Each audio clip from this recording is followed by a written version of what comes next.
Hello friends, you are welcome to our YouTube channel. Today we will learn how to read newspaper. आज की इस video में हम लोग सीखेंगे कि न्यूज़पेपर को कैसे रीड किया जाए। आप में से बहुत सारे ऐसे लोग हैं जो कि न्यूज़पेपर को रीड करना चाहते हैं इंग्लिश में, वो अपनी रीडिंग स्किल को अच्छी करना चाहते हैं, क्योंकि हम सभी को पता है कि जब तक कि किसी लैंग्वेज को सीखने के लिए यदि हम चाहते हैं कि किसी भी लैंग्वेज में एक्सपर्ट हो जाएं, तो जब तक कि उस लैंग्वेज को रीड नहीं किया जाए उस लैंग्वेज में हम एक्सपर्ट नहीं हो सकते हैं। और उसके लिए सबसे इम्पॉर्टेंट है हमें उस लैंग्वेज की रीडिंग आनी चाहिए। तो इसको जो हम रीड करेंगे इसमें हम सीखेंगे किस तरह से न्यूज़पेपर को रीड किया जाता है, जिससे हमारी कॉम्प्रिहेंशन अच्छी हो जाएगी, हमारी समझ अच्छी हो जाएगी। और इसमें हम कई सारे एस्पेक्ट्स को डिस्कस करेंगे, जैसे कि इसमें जो इंपॉर्टेंट वोकैब आएंगे उसको हम डिस्कस करेंगे, और उसी के साथ साथ इसमें जो ग्रामर यूज़ किए जाएंगे उसको हम डिस्कस करेंगे, जिससे कि जब आने वाली वीडियोज़ होंगी तो ये सारी वीडियोज़ का जब कई सारी वीडियोज़ हो जाएंगी, आप कंटिन्यू देखते रहेंगे तो ये काफ़ी आपके लिए हेल्पफुल होंगी पैसेज को समझने में भी और एग्ज़ाम में क्वेश्चंस को सॉल्व करने में भी। तो चलिए हम शुरू करते हैं अपनी आज की इस वीडियो को। सबसे पहले हम वोकैब को डिस्कस करेंगे, इसमें जो डिफ़िकल्ट वर्ड है उनको डिस्कस करेंगे, और उसके बाद में इसको हम ट्रांसलेट करेंगे और ग्रामर को देखेंगे। तो इसमें जो फर्स्ट वर्ड है डिफ़िकल्ट है, डिसमिस है। डिसमिस की मीनिंग होती है खारिज कर देना, निरस्त कर देना। और नेक्स्ट है प्ली। प्ली की मीनिंग होती है हम्बल रिक्वेस्ट या आप याचिका कह सकते हैं। एस्पिरेंट्स की मीनिंग होती है, जो एस्पिरेंट है ये प्लूरल फॉर्म में है, इसमें एस लगा हुआ है, प्लूरल है, एस हटा देंगे सिंगुलर हो जाएगा। इसकी मीनिंग होती है स्टूडेंट्स, यानी जो किसी भी एग्जाम की प्रिपरेशन करते हैं उन्हें हम एस्पिरेंट बोलते हैं। पोस्टपोन की मीनिंग होती है स्थगित कर देना या फिर आगे बढ़ा देना। नेक्स्ट वर्ड होता है इंटरफ्रेंस। इंटरफ्रेंस की मीनिंग होती है हस्तक्षेप। और मेयरली की मीनिंग होती है ओनली, यानी कि सिर्फ होती है। पोटेंशियल की दो मीनिंग होती हैं। एक तो पोटेंशियल की मीनिंग होती है क्षमता, और दूसरी पोटेंशियल की मीनिंग होती है पॉसिबिलिटी, यानी कि संभावना। यहाँ पे जो मीनिंग है पॉसिबिलिटी की वो संभावना है। कायोस की मीनिंग होती है भगदड़ या तबाही। नेक्स्ट है पोस्टपोन। तो यहाँ पे जो पोस्टपोन था जिसके माने स्थगित करना होता था, उसी का नाउन है। अब याद रखेंगे जब भी किसी भी वर्ड के एंड में MENT आता है तो ये नाउन होता है। तो पोस्टपोन से पोस्टपोनमेंट हो गया और ये नाउन हो गया। बेयरली की मीनिंग होता है मुश्किल से, या ओनली भी इसकी मीनिंग होता है। और नेक्स्ट है रेप्लीट विद। अब याद रखेंगे हमेशा रेप्लीट के बाद में विद आता है, मीनिंग होती है से भरा हुआ होना। लीड जो होता है उसका सेकंड और थर्ड फॉर्म लेड होता है, जिसके माने लीड करना, कोई व्यक्ति रहनुमाई कर रहा होता है तो उसको कहते हैं लीड कर रहा है। पेटिशन की मीनिंग होती है याचिका। और ओवर आर्चिंग की मीनिंग होती है अति महत्वपूर्ण। नेक्स्ट इसमें जो वर्ड यूज किया गया है वह है सप्लाइंट। तो यहाँ इसमें जो सप्लाइंट का प्रयोग किया गया है, सप्लाइंट की मीनिंग होती है अधिग्रहण कर लेना, किसी चीज को अपने कब्जे में ले लेना। होल्ड की मीनिंग होती है रोकना। और पर्सपेक्टिव की मीनिंग होती है दृष्टिकोण। डील जो होता है, डील के साथ दो प्रिपोजिशन आती हैं। एक तो डील के साथ हम विद का प्रयोग करते हैं जब किसी व्यक्ति से डील कर रहे होते हैं या किसी प्रॉब्लम से डील कर रहे होते हैं, तो डील के साथ हम विद का प्रयोग करते हैं। लेकिन यदि आप किसी चीज़ में सौदा कर रहे हैं, किसी चीज़ में बिजनेस कर रहे हैं, तो डील के साथ इन का प्रयोग किया जाएगा।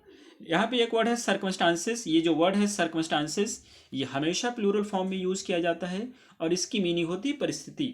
नेक्स्ट है इंटरफियर। इंटरफियर के बाद हमेशा इनका प्रयोग किया जाता है और इसकी मीनिंग होती है हस्तक्षेप करना। अगला वर्ड आपके पास है रिप्रेजेंट। तो रिप्रेजेंट की मीनिंग क्या होती है, प्रतिनिधित्व करना। और अगला वर्ड है वाइडली। वाइडली की मीनिंग होती है बहुत अधिक, यानी कि विस्तृत क्षेत्र में।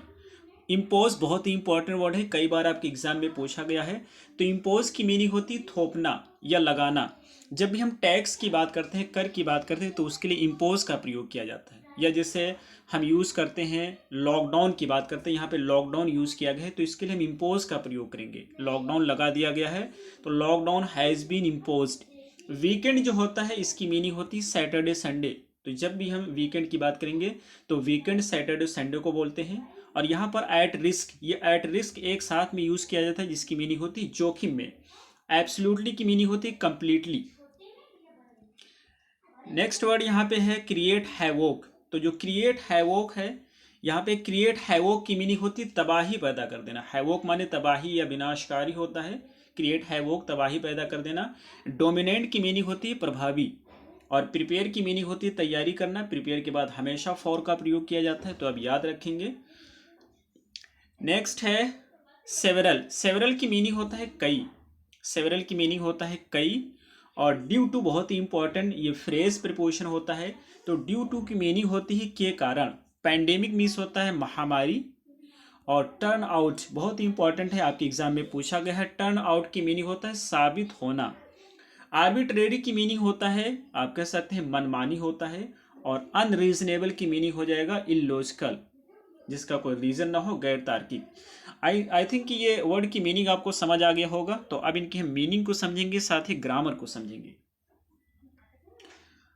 तो इसमें सबसे पहले जो इसकी हेडिंग है, अब याद रखेंगे जब भी हम किसी भी न्यूज़पेपर की बात करते हैं तो जो न्यूज़पेपर होता है हमेशा सिंपल प्रेजेंट टेंस में होता है। इसकी हेडिंग ये कहते हैं एससी यानी कि supreme court dismisses plea.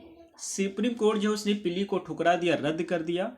To postpone gate 2020, जो प्ली क्या था उसमें ये कहा गया था कि जो है गेट का जो एग्ज़ाम होने वाला है उसको पोस्टपोन कर दिया जाए, उसको आगे बढ़ा दिया जाए। इस प्ली को सुप्रीम कोर्ट ने ठुकरा दिया, रद्द कर दिया। तो उसी सिलसिले में ये सारा हमारा जो आज का न्यूज़पेपर है, ये आगे हम कंटिन्यू करते हैं। The Supreme Court on Thursday, अब याद रखेंगे जब भी किसी भी डे की बात करते हैं तो दिन से पहले हमेशा ऑन का प्रयोग किया जाता है, इसलिए यहाँ पे ऑन का प्रयोग किया गया है। The Supreme Court on Thursday dismissed a plea made by aspirants to postpone the Graduate Aptitude Test in Engineering examination 22 due to COVID-19, saying interference merely 48 hours before the scheduled examination would create a potential for chaos and uncertainty for students। अब याद रखेंगे ये जो paragraph है ये basically the Hindu से लिया गया है। तो द हिंदू की जो सेंटेंसेस होते हैं बहुत ही बड़े बड़े होते हैं, लेकिन आप परेशान नहीं होंगे, कोशिश करेंगे बहुत ही सिंपल लैंग्वेज में समझने की। ये कहना चाहते हैं द सुप्रीम कोर्ट ने ऑन थर्सडे के दिन डिसमिस्ड अ प्ली, एक याचिका को रद्द कर दिया।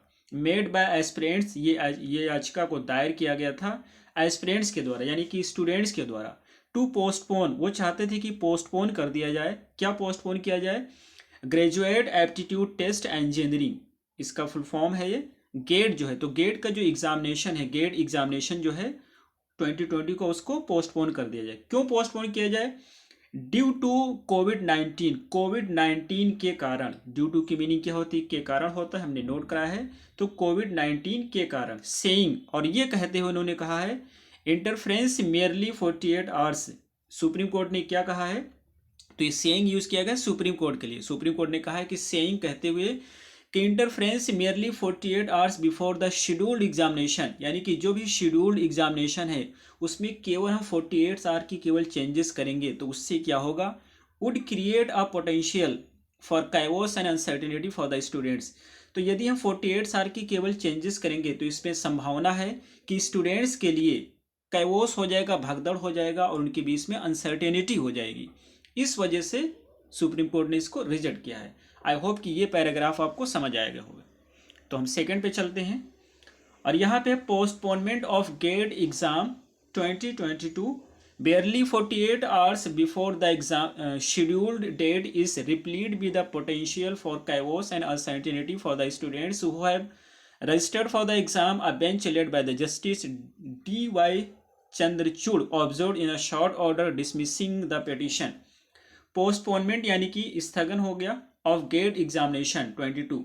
तो ये कहता है जो गेट, अब ध्यान रखेंगे एग्जाम और एग्जामिनेशन दोनों की मीनिंग सेम होती है, परीक्षा होता है तो कोई भी यूज किया जा सकता है।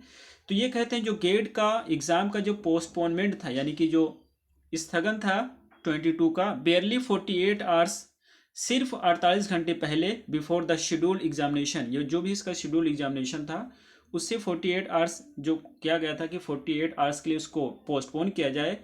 इज रिप्लीट, भरा हुआ है, पोटेंशियल यानी संभावित, कैओस एंड अनसर्टेनिटी।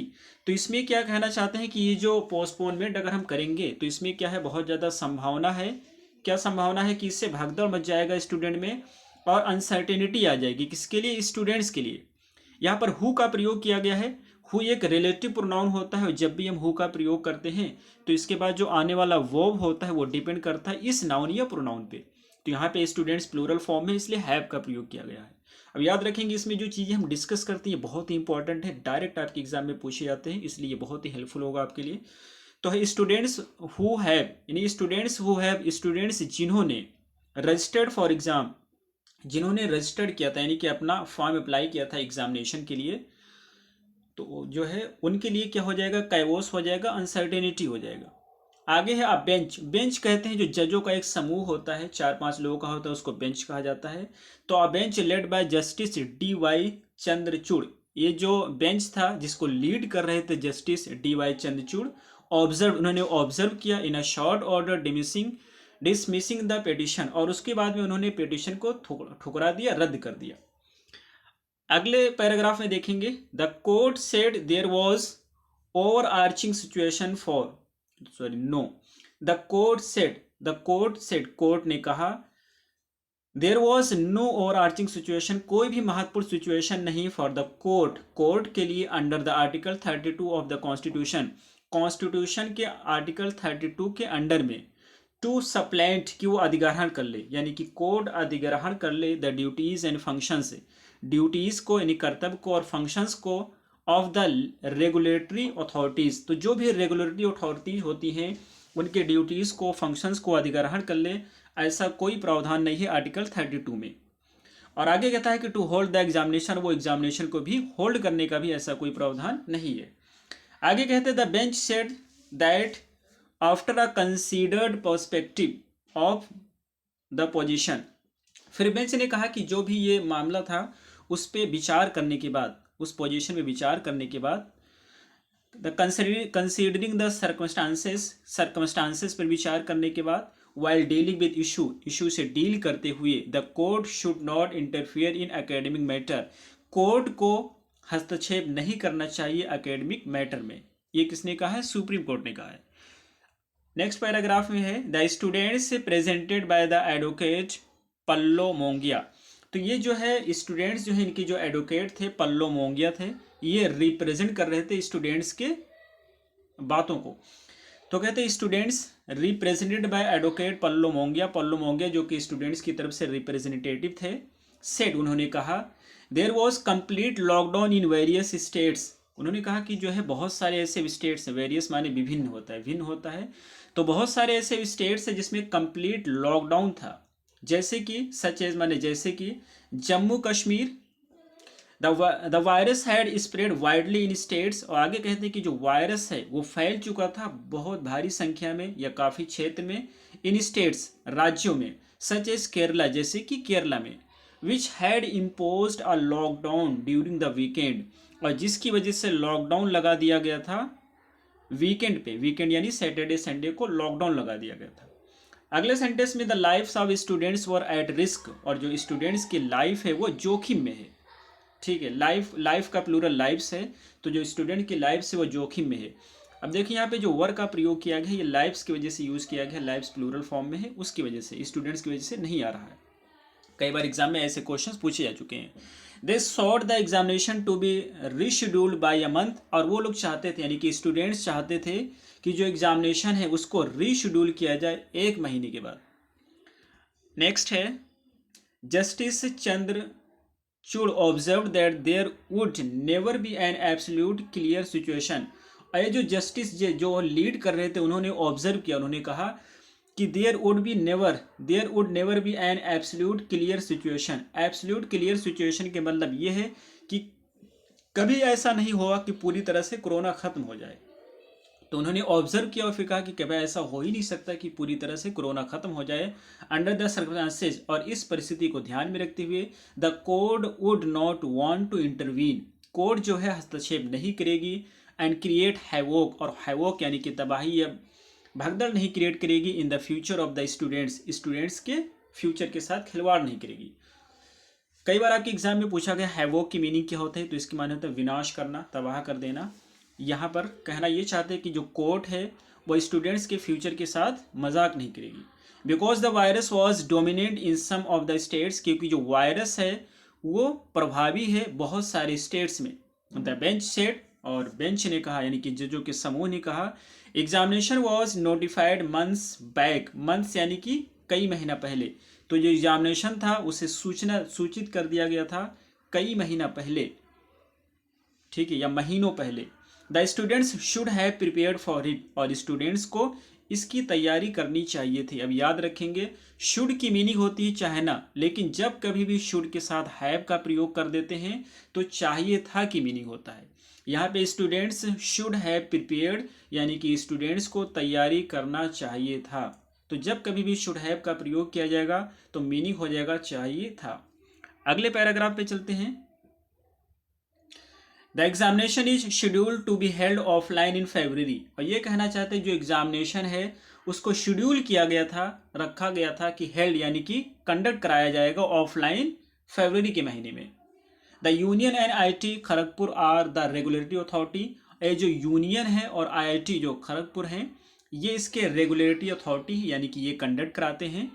आगे कहते हैं, ये हमारा लास्ट पैराग्राफ है। द पेटिशन की मीनिंग याचिका होता है, पहले भी बताया मैंने। The petition had pointed out that several examinations were scheduled.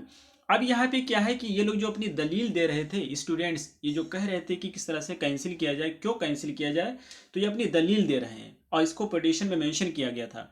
तो पिटीशन में क्या मेंशन किया गया था वो यहाँ पे लिखा हुआ है। The petition had pointed out, petition ने पॉइंट आउट किया था, बताया था, उसमें लिखा हुआ था that several examinations were rescheduled by the various government agencies, कि बहुत सारे एग्जामिनेशंस है, सेवरल एग्जामिनेशंस, बहुत सारे एग्जामिनेशंस है जिनको रीशेड्यूल किया गया है वेरियस गवर्नमेंट एजेंसीज, बहुत सारे गवर्नमेंट एजेंसीज के द्वारा। क्यों ऐसा किया गया है? ड्यू टू द पैंडेमिक यानी महामारी के कारण। ये उन्होंने दलील दिया था याचिका में। इट हैड सेड, अब इट ये यूज किया गया यही पिटीशन के लिए। It had said the examination could turn out, और पिटीशन में मेंशन किया था कि जो एग्जामिनेशन है कुड टर्न आउट, साबित हो सकता है, टू बी सुपर स्प्रेडर, यानी कि बहुत भारी संख्या में कोरोना फैलाने वाला साबित हो सकता है। As the rules were arbitrary, कि जो रूल्स जो बनाए गए हैं कोरोना के लिए वो बहुत ही लापरवाही से बनाए गए हैं और अनरीजनेबल, बहुत ही गैर तार्किक हैं। आई होप कि ये वीडियो आपको समझ आई होगी। आप कमेंट करके जरूर बताएंगे कि ये वीडियो आपकी कैसी लगी है, ताकि हम फ्यूचर में इस तरह से वीडियो बना सकें। Thank you everyone for watching the video. Have a good time.